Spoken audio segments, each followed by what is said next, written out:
Welcome back to official Akhtar Rahman sir YouTube channel. एक नए video में आपका फिर से बहुत बहुत वेलकम है दोस्तों। महाराष्ट्र शिक्षक पात्रता परीक्षा महाटेट जून 2026 के लिए आज के इस वीडियो में हम फिर से कुछ इंपॉर्टेंट और सिलेक्टेड क्वेश्चन देखने वाले हैं दोस्तों, हिंदी विषय को लेकर।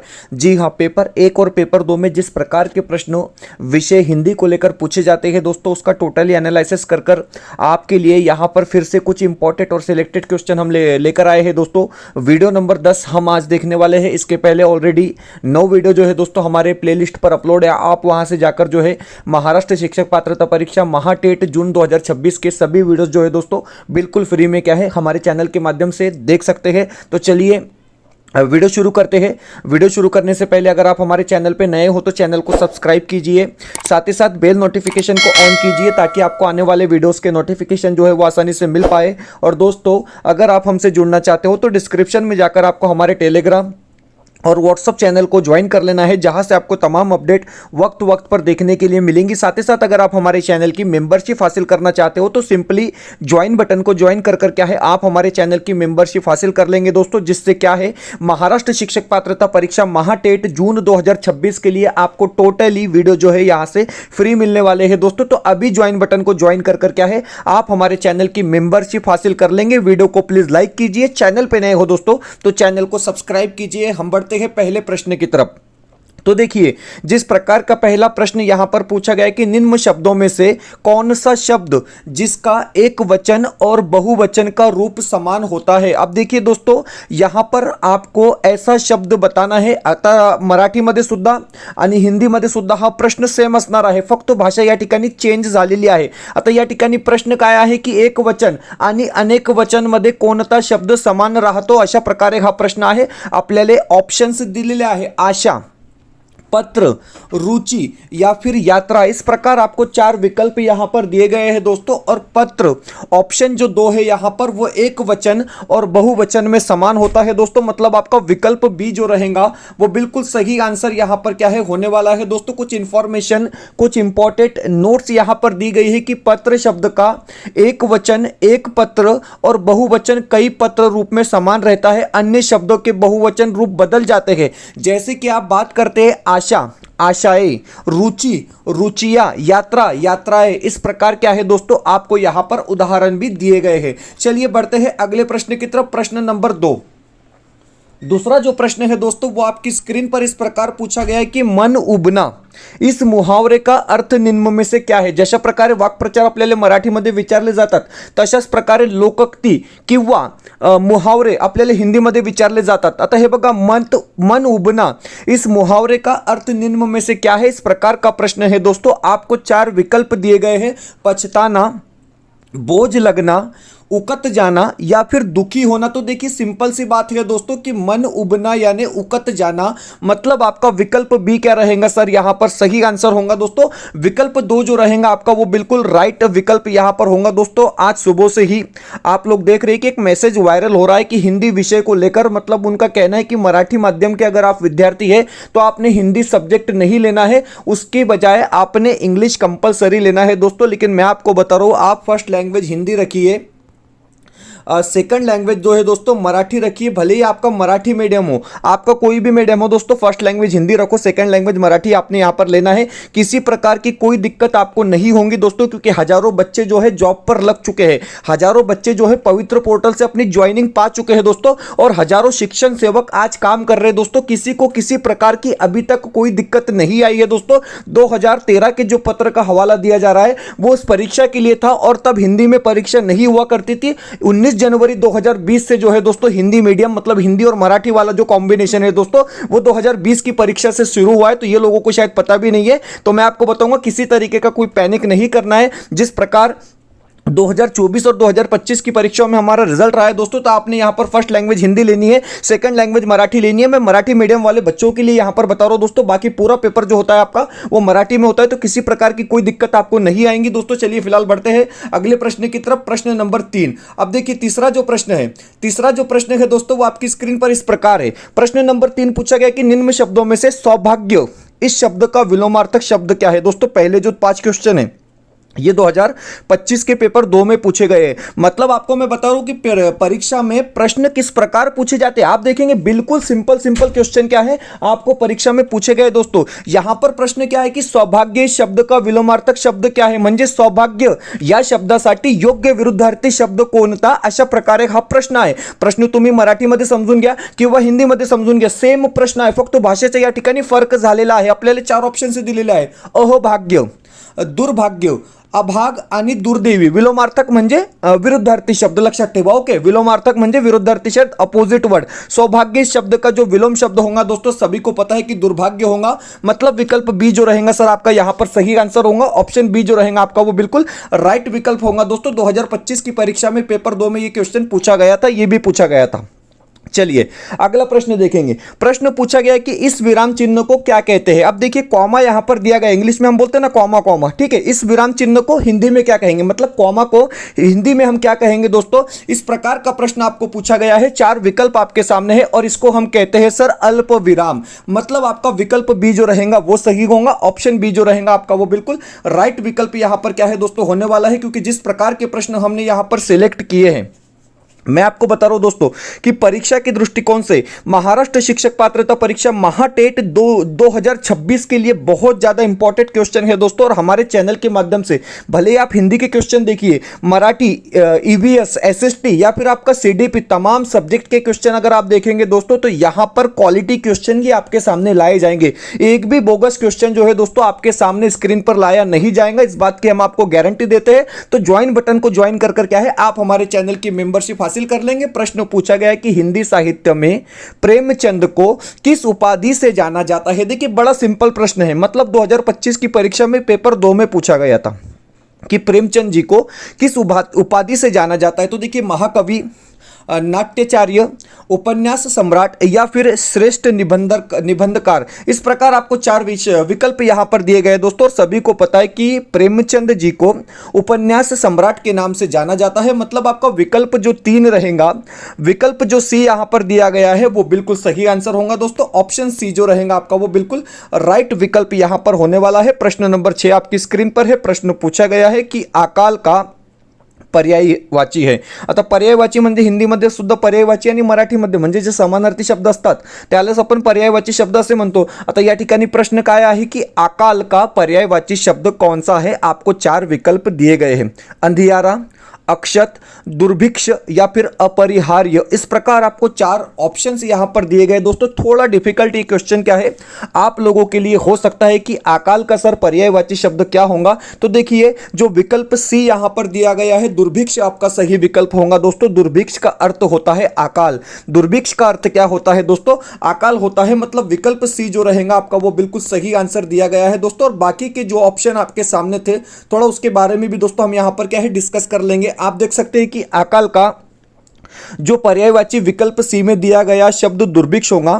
अकाल के अन्य पर्यायवाची है जैसे कि भूखमरी, अकाल आ जाना मतलब भूखमरी हो जाना। दुष्काल भी क्या है दोस्तों, अकाल का पर्यायवाची शब्द है, याद रखेंगे, ठीक है। महंगी, तेजी आदि ये सभी जो है दोस्तों, यानी महंगाई भी अकाल को ही कहेंगे, ठीक है। ओके, तो ये सभी अकाल के जो है विरुद्ध समानार्थी शब्द है, ओके, पर्यायवाची शब्द। उसके बाद अन्य विकल्प देखेंगे आप। अन्य विकल्पों में दिए गए शब्दों में पर्यायवाची निम्नवंत है जैसे अंधियारा, अंधियारा के लिए अंधकार, तम, तिमिर, तमस, ये सब अंधेरे के जो है दोस्तों समानार्थी शब्द है। अक्षत, अक्षत का अर्थ क्या होता है, चावल, तंदुल, आखात या फिर अभंग। और अपरिहार्य का अर्थ होता है अनिवार्य, कंपलसरी, अवर्जनीय, आवश्यक। ये जो है दोस्तों अपरिहार्य के जो है समानार्थी शब्द यहां पर स्क्रीन पर दिए गए हैं। तो जो भी चीजें आपको बताई जा रही है मैं आपको बता रहा हूं परीक्षा के दृष्टिकोण से बहुत ज्यादा इंपॉर्टेंट है दोस्तों, क्योंकि यहां पर जिस प्रकार के प्रश्न लाए जाते हैं क्वालिटी बेस्ड क्वेश्चन आप लोगों के लिए लाने का काम हम करते हैं दोस्तों। प्रश्न पूछा गया है कि निम्नलिखित वाक्यों में से कौन सा मिश्र वाक्य है। बड़ा जबरदस्त क्वेश्चन है दोस्तों।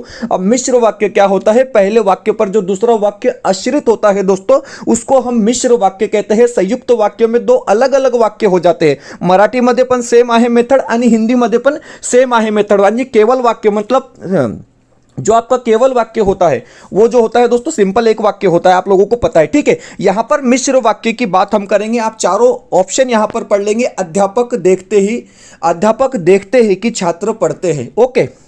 छात्र पढ़ते हैं और अध्यापक उन्हें देखते हैं, ये संयुक्त हो गया, तो ये तो जवाब नहीं होगा। अध्यापकों के सम्मुख छात्र पढ़ते हैं, ओके, क्या अध्यापकों के सम्मुख छात्र पढ़ते हैं? इस प्रकार आपको 4 विकल्प दिए गए, तो ऑप्शन 1 आपका सही होगा, क्योंकि सर यहां पर पूछा गया कि मिश्र वाक्य क्या है, तो अध्यापक देखते हैं कि छात्र पढ़ते हैं, मतलब पहले वाक्य पर दूसरा वाक्य जो है दोस्तों वो डिपेंड कर रहा है, इसलिए आपका क्या है, मिश्र वाक्य हो जाएगा। ऑप्शन 1 जो रहेगा वो बिल्कुल सही विकल्प यहां पर क्या है, होने वाला है। ऑप्शन 1 जो रहेगा दोस्तों वो बिल्कुल राइट विकल्प यहां पर आपका होगा। चलिए अगले प्रश्न की तरफ बढ़ते हैं। प्रश्न पूछा गया कि 4 गज मलमल में कौन सा विशेषण है?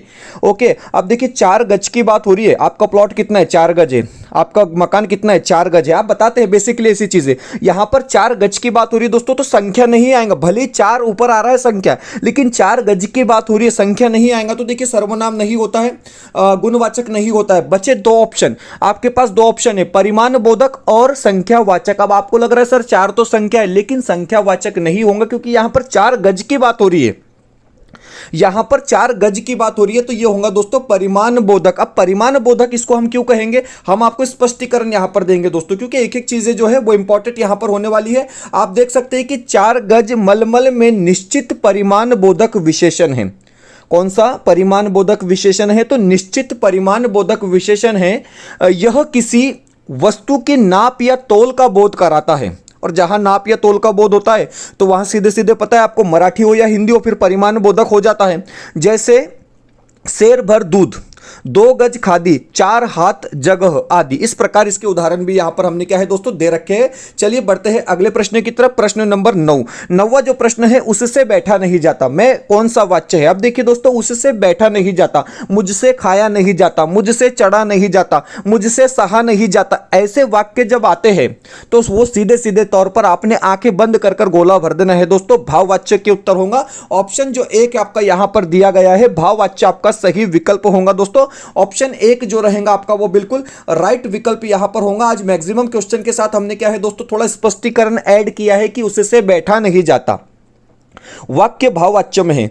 भाववाच्यों की क्रियाओं में न तो कर्ता की प्रधानता होती है, न ही कर्म की, केवल भाव प्रधान होता है। भाववाच्य केवल अकर्मक क्रिया में होता है। याद रखेंगे दोस्तों कि भाववाच्य कहां होता है, तो जहां पर अकर्मक क्रिया होती है वहां पर भाववाच्य होता है दोस्तों। ना तो इसमें कर्म प्रधान होता है, ना ही इसमें कर्ता प्रधान होता है। तो आपका विकल्प यहां पर जो रहेगा दोस्तों भाववाच्य, वो बिल्कुल सही होगा। ऑप्शन जो आपका भाववाच्य दिया गया है वो बिल्कुल यहां पर क्या है, सही होगा। चलिए बड़ा जबरदस्त क्वेश्चन है दोस्तों, फिर से एक बार जबरदस्त क्वेश्चन आपके लिए हम लेकर आ रहे। प्रश्न पूछा गया कि राम धीरे धीरे पढ़ता है।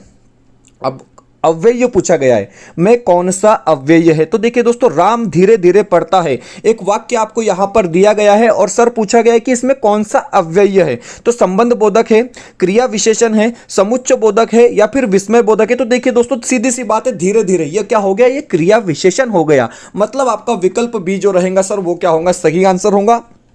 ऑप्शन बी जो रहेगा आपका वो बिल्कुल राइट विकल्प होगा दोस्तों। वीडियो बेहतर लगता है तो प्लीज वीडियो को लाइक कीजिए, और चैनल पे नए हो दोस्तों तो चैनल को सब्सक्राइब कीजिए। डिस्क्रिप्शन में हमारे टेलीग्राम और व्हाट्सएप चैनल की लिंक दी गई है, वहां से आप हमारे टेलीग्राम और व्हाट्सएप चैनल को ज्वाइन कर सकते हैं दोस्तों। साथ ही साथ अगर आप हमारे चैनल की मेंबरशिप हासिल करना चाहते हो तो सिंपली ज्वाइन वाले बटन को ज्वाइन कर क्या है, आपने हमारे चैनल की मेंबरशिप हासिल कर लेनी है दोस्तों। यहां से आपको 250 वीडियो जो है महाराष्ट्र शिक्षक पात्रता परीक्षा महाटेट जून 2026 के लिए टोटली फ्री में मिलने वाले हैं दोस्तों। तो अभी ज्वाइन बटन को ज्वाइन कर क्या है, आप हमारे चैनल की मेंबरशिप हासिल कर लेंगे दोस्तों, जिससे आपको टोटली वीडियो जो है बिल्कुल फ्री में मिलने वाले हैं दोस्तों। और हिंदी में अपने 25 नंबर फिक्स कर लेंगे, हिंदी और मराठी में 25-25 करके दोस्तों हम आपको 60 में से 50 नंबर यहां से दिला के देंगे दोस्तों चैलेंज के साथ। तो अभी ज्वाइन बटन को ज्वाइन कर क्या है, आप हमारे चैनल की मेंबरशिप हासिल कर लेंगे। हिंदी मराठी का अपना 60 का टारगेट है, और 60 का टारगेट जो है दोस्तों वो बिल्कुल पूरा हम करेंगे। 60 में से 50 60 में से 60 तो नहीं मिलते, 60 में से 50 का जो टारगेट है दोस्तों वो अपना पूरा होगा, डेफिनेटली पूरा होगा। इसके पहले के बच्चों के आप कमेंट देख लेंगे तो कोई दिक्कत नहीं है,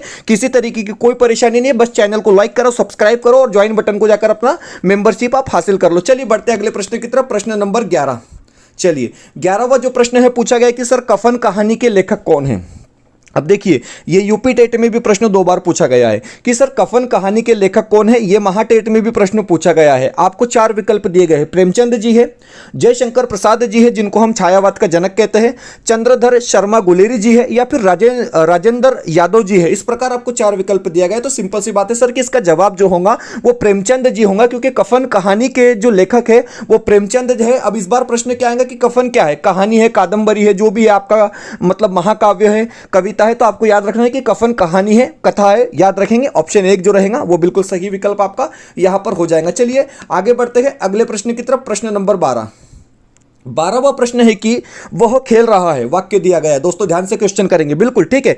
वह खेल रहा है में किस प्रकार की क्रिया है। अब देखिए, वह खेल रहा है, यहां पर क्रिया कौन सी होंगी। कृदंत का तो मतलब ही नहीं आता है, बिल्कुल हटा देना है। संयुक्त तो क्रिया है कि नहीं, सिर्फ वो खेल रहा है। संयुक्त क्रिया कहां से होंगी, नहीं होंगी। अकर्मक है या सकर्मक है। अब देखिए, आप सोचेंगे कि सर ये अकर्मक है या सकर्मक है, तो खेळत आहे।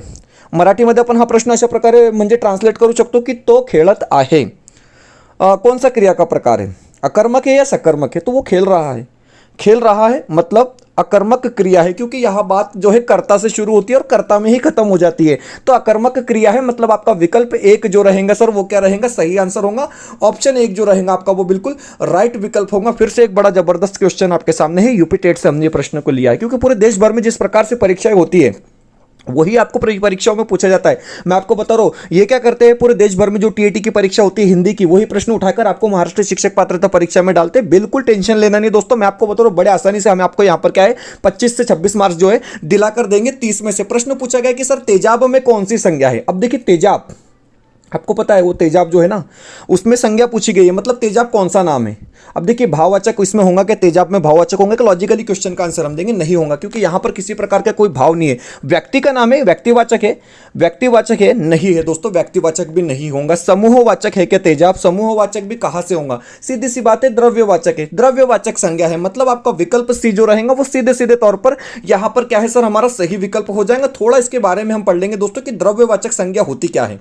आप देखेंगे कि तेजाब शब्द में द्रव्यवाचक संज्ञा है। किसी पदार्थ या द्रव्यों का बोध कराने वाले शब्दों को द्रव्यवाचक संज्ञा कहते हैं। जैसे लोहा, चांदी, घी, तेल, मिट्टी आदि, ये सब द्रव्यवाचक है दोस्तों, जिसको हम पदार्थवाचक भी कहते हैं। मतलब आपका विकल्प सी जो रहेगा वो सही होगा दोस्तों। ऑप्शन सी जो रहेगा दोस्तों वो बिल्कुल सही होगा दोस्तों, क्योंकि पढ़ाने का जो तरीका है वो बहुत बेहतर है दोस्तों। आप कमेंट कर बताएंगे, थोड़ा फीडबैक दिया करो यार कि कैसे लग रही वीडियो आपका। मतलब हमको समझना चाहिए कि हजारों लोग तो देख रहे हैं, लेकिन आपको वीडियोस कैसे लग रहे हैं, हमारे क्वेश्चन कैसे लग रहे हैं दोस्तों। क्योंकि मैं आपको चैलेंज के साथ बोलता हूं कि आप लोगों के लिए हम जी जान एक करके जो है दोस्तों प्रश्न लेकर आते हैं, क्योंकि एक एक प्रश्न जो होना है वो आपके लिए बेनिफिटदायक होंगे। जिस प्रकार आप पास होते हैं और हमें बहुत खुशी मिलती है दोस्तों, जिस प्रकार आपके मैसेज आते हैं कि सर हमने इतने नंबर हासिल कर लिए टीईटी की परीक्षा में। प्रश्न पूछा गया कि नाव जल में तैरती है, कारक, कारक फिक्स है। मैं बता रहा हूं आपको, ठीक है, हर वीडियो में बोलता हूं कि सर यहां पर कारक को लेकर प्रश्न पूछा गया और कारक का 1 नंबर फिक्स है। प्रश्न क्या है, नाव जल में तैरती है। अब देखिए, नाव ने जो है पानी का आश्रय लिया है, याद रखेंगे, नाव ने क्या किया है, पानी का मतलब कश्ती जिसको बोलते हैं हम, उसने पानी का आश्रय लिया है। और जहां पर आश्रय लिया जाता है वहां पर अधिकरण कारक होता है, यह बात आप समझेंगे। वहां पर क्या होता है सर, आपका अधिकरण कारक होता है। संप्रदान में क्या होता है, भेंट दी जाती है। मैंने भिखारी को 10 रुपए दिया, पिताजी ने मुझे 5 रुपए दिए, तो ये भेंट वस्तु दिए जाते हैं, इसको संप्रदान कहते हैं। संबंध में राम लक्ष्मण का भाई है, ये एक संबंध बता रहा है दोनों के बीच का। ये वाक्य मैं आपको बता रहा हूं। करण कारक में क्या होता है कि सचिन ने बैट से चौका मारा, मतलब साहित्य का वहां पर करण करते ही साहित्य होता है, जरिया होता है। सचिन ने चौका कैसा मारा, तो बैट से चौका मारा। लेकिन अधिकरण कारक में क्या होता है, आश्रय लिया जाता है। नाव ने जो है पानी का आश्रय लिया है, मतलब आपका अधिकरण कारक जो है वो सही विकल्प यहां पर होगा दोस्तों। ऑप्शन डी जो रहेगा आपका वो सही विकल्प होगा। नाव जल में तैरती है, इसमें अधिकरण कारक संज्ञा के जिस रूप से क्रिया के आधार का बोध होता है, आधार यानी वही सपोर्ट, ओके, उसे अधिकरण कारक कहते हैं, याद रखेंगे दोस्तों। अगले प्रश्न की तरफ बढ़ते हैं, बड़ा सिंपल सा क्वेश्चन है, जल्दी से इसका जवाब दे देंगे कि महेंद्र का संधि विच्छेद क्या है। आता हा प्रश्न मराठीमध्ये समजा विचारला गेला की महेंद्र या शब्दाची योग्य संधि विच्छेद कोणता, अशा प्रकारे मराठीमध्ये हा प्रश्न, मराठीमध्ये सुद्धा हा प्रश्न विचारला गेलेला आहे। सेम प्रश्न आहे हिंदीमध्ये आणि मराठीमध्ये। तर महा प्लस इंद्र म्हणजे महेंद्र, आपला जे ऑप्शन बी आहे महेंद्र, महा प्लस इंद्र, आपला ऑप्शन जे 2 आहे या ठिकाणी बरोबर उत्तर राहणार आहे। ऑप्शन जे 2 असेल ते आपला योग्य उत्तर असणार आहे मित्रांनो। तो देखेंगे दोस्तों, महाराष्ट्र शिक्षक पात्रता परीक्षा महाटेट के लिए अपडेट नोट से, क्योंकि नोटिफिकेशन आ गया है, उसमें हिंदी को लेकर लोग अलग बवाल उठा रहे, किसी प्रकार का कोई टेंशन नहीं। मैं आपको बता रहा हूं दोस्तों, इसकी उसकी बातों में ध्यान नहीं देना। देना, हम 6-7 साल से यहाँ पर पढ़ा रहे, हमको पता है कि परीक्षा कैसी होती है, ठीक है। यहां पर जो नोट्स है दोस्तों, जिसमें आपको मराठी, हिंदी और बाल मानस शास्त्र ये 3 विषय के नोट्स मिलने वाले हैं। कॉम्बो पैक है, 399 रुपए हमने यहां पर प्राइस रखा है दोस्तों। जेरोक्स कर आप इसको पढ़ सकते हैं। पीडीएफ के स्वरूप में आपको ये नोट्स मिलेंगी। बहुत बड़ी बड़ी मोटी मोटी किताबें पढ़ने की आपको जरूरत नहीं दोस्तों। 90 पेजेस का हिंदी का नोट्स है, 84 पेजेस का बाल मानस शास्त्र का और 84 पेजेस का मराठी का। बैक टू बैक करेंगे तो आधे पेज हो जाएंगे, मतलब जेरोक्स अगर बैक टू बैक आप करेंगे दोस्तों तो 84 के 42 पेज हो जाते हैं। तो 399 रुपए इसका प्राइस है। स्क्रीन पर एक व्हाट्सअप नंबर दिख रहा है, इस नंबर पे कांटेक्ट कर आप क्या है दोस्तों इसको परचेस कर सकते हो। मैं आपको बता रहा हूं कि 90 में से कम 70 मार्क आपने यहां से हासिल करना चाहिए, क्योंकि जिस प्रकार के हमारे ये नोट्स है दोस्तों परीक्षा के दृष्टिकोण से बहुत ज्यादा इंपॉर्टेंट। और अगर आप सिर्फ हिंदी के नोट्स यहां से परचेस करना चाहते हो तो 219 रुपए हमने प्राइस रखा है दोस्तों। स्क्रीन पर एक व्हाट्सअप नंबर दिख रहा है, इस नंबर पे कांटेक्ट कर आप क्या है इसको परचेस कर सकते हैं दोस्तों। अभी आप क्या करेंगे, इस पे हाई करेंगे, स्कैनर मिलेंगे आपको। स्कैनर पर पेमेंट करने के बाद जो है दोस्तों आपने सिर्फ जो है हमको स्क्रीनशॉट भेजना है, तुरंत ये नोट्स आपको दिए जाएंगे दोस्तों। बेस्ट क्वालिटी नोट्स है। और सबसे बड़ी बात, सबसे इंपॉर्टेंट बात यह है दोस्तों कि ये महाटेट 2026 के लिए अपडेट नोट्स है। चलिए बढ़ते हैं अगले प्रश्न की तरफ। वीडियो को लाइक कर लेंगे, चैनल को सब्सक्राइब कर लेंगे। चलिए एक निगमन प्रणाली का क्वेश्चन भी हमने ऐड कर लिया, क्योंकि एक आपको पूछा जाता है सीटेट टाइप का क्वेश्चन। इस प्रकार के प्रश्न आपको सीटेट में पूछे जाते हैं। ओके, प्रश्न पूछा गया कि सर निगमन प्रणाली का प्रयोग किस प्रकार के शिक्षण में होता है। अब देखिए निगमन प्रणाली का जो प्रयोग है दोस्तों वो किस प्रकार के शिक्षण में होता है। हमने सीटेट में आपको भर भर के इस तरीके के प्रश्न पढ़ाए, और एक प्रश्न ऐसा आता है वो पेडागोजी टाइप का एक क्वेश्चन आपको टीईटी में पूछा जाता है। व्याकरण शिक्षण प्रणाली, खेल शिक्षण प्रणाली, कंप्यूटर शिक्षण प्रणाली या फिर गद्य लेखन शिक्षण प्रणाली। तो सर आपका विकल्प एक जो रहेगा व्याकरण शिक्षण प्रणाली क्या है दोस्तों, यहाँ पर सही विकल्प होगा। ऑप्शन एक जो रहेगा आपका वो बिल्कुल राइट विकल्प यहाँ पर क्या है होने वाला है। चलिए बढ़ते आगे जल्दी जल्दी, 3-4 प्रश्न बाकी है। प्रश्न पूछा गया कि उसने कुछ नहीं सिखाया, उसने कुछ नहीं खाया, सॉरी उसने कुछ नहीं खाया में कुछ किस सर्वनाम का बोधक है। तो देखिए कुछ जो होता है दोस्तों वो अनिश्चयवाचक सर्वनाम होता है, मतलब आपका विकल्प डी जो रहेगा वो सही रहेगा। ऑप्शन डी जो रहेगा सर आपका बिल्कुल राइट विकल्प यहां पर होगा। अगला जो प्रश्न है, प्रश्न पूछा गया कि घर, पहाड़ और नदी किस संज्ञा भेद के अंतर्गत आएंगे। तर हे बघा नाम कोणते, घर, पहाड़ आणि नदी हे कोणते नाम आहे, अशा प्रकारे हा प्रश्न आहे। 4 ऑप्शन्स दिलेले आहे, भाववाचक संज्ञा, जातिवाचक संज्ञा, द्रव्यवाचक संज्ञा या फिर गुणवाचक संज्ञा। तो देखिए घर हो, पहाड़ हो या फिर नदी हो या किसी जात का बोध कराती है, तो आपका विकल्प बी जो रहेगा जातिवाचक संज्ञा सर यहाँ पर क्या है सही आंसर होगा। ऑप्शन बी जो रहेगा सर आपका बिल्कुल राइट विकल्प यहाँ पर होगा। चलिए अगले प्रश्न की तरफ बढ़ जाते हैं। प्रश्न नंबर 19, वैद ही वनवास है। बड़ा अच्छा प्रश्न है दोस्तों, बार बार परीक्षाओं में आता है। ये वनवास नहीं है, वनवास है। जब भी हम वो टाइप करते तो वो हो जाता है अपने आप। चलिए कोई दिक्कत नहीं। यहां पर प्रश्न क्या है दोस्तों, वैद ही वनवास है किसकी रचना है। मैथिली शरण गुप्त जी की है, अयोध्या सिंह उपाध्याय हरिओद जी की है, रामधारी सिंह दिनकर जी की है, श्रीधर पाठक जी की है। इस प्रकार आपको 4 विकल्प दिए गए हैं, याद रख लेंगे दोस्तों, क्योंकि ये प्रश्न आपको परीक्षा में सीधे सीधे पूछा जा सकता है कि वैद ही वनवास है किसकी रचना है। तो अयोध्या सिंह उपाध्याय हरिओद जी के सरदार जी है, इनकी रचना है। मतलब आपका विकल्प जो बी रहेगा सर वो यहां पर सही आंसर होगा। ऑप्शन बी जो रहेगा आपका बिल्कुल राइट विकल्प यहां पर होगा। सर इसलिए बोल रहे हैं हम क्योंकि हमको पता है कि जो टीईटी अब दे रहे हैं वो सभी टीचर है और सभी मतलब कार्यरत शिक्षक है, इसलिए हम बार बार यहां पर आपको क्या है सर बोलते हैं। वैद ही वनवास अयोध्या सिंह उपाध्याय हरिओद की रचना है। इसमें राम द्वारा सीता के निर्वासन की कथा का मर्मात्मक वर्णन करता एक प्रबंध काव्य है, जिसकी रचना 1941 ईस्वी में की गई थी। चलिए आगे बढ़ते हैं। प्रश्न क्या है, प्रश्न देख लेंगे आप। प्रश्न पूछा गया कि निम्नलिखित में से किस देश में हिंदी भाषा का प्रयोग लिखने एवं बोलने में किया जाता है।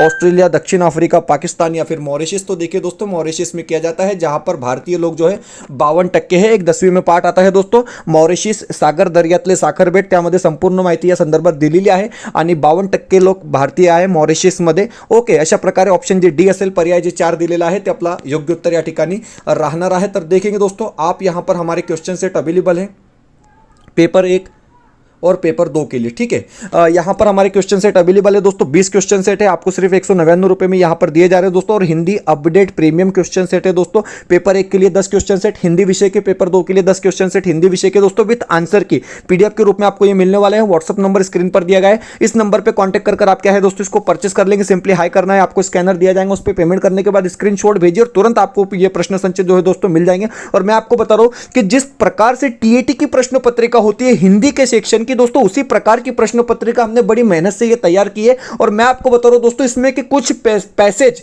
कुछ कविताएं, कुछ क्वेश्चन जो है सीधे के सीधे आपको परीक्षा में वैसे के वैसे देखने के लिए मिलेंगे दोस्तों, बिना किसी चेंज के। तो अभी एक व्हाट्सअप नंबर दिख रहा है, इस नंबर पे कांटेक्ट कर क्या है आप इसको परचेस कर लेंगे दोस्तों। और हिंदी के लिए आपने किसी और चैनल में जाना नहीं है, क्योंकि यहां से बेहतर हिंदी आपको पूरे महाराष्ट्र में कहीं पर भी नहीं पढ़ाई जाएंगी। इस बात को मैं चैलेंज करता हूं दोस्तों।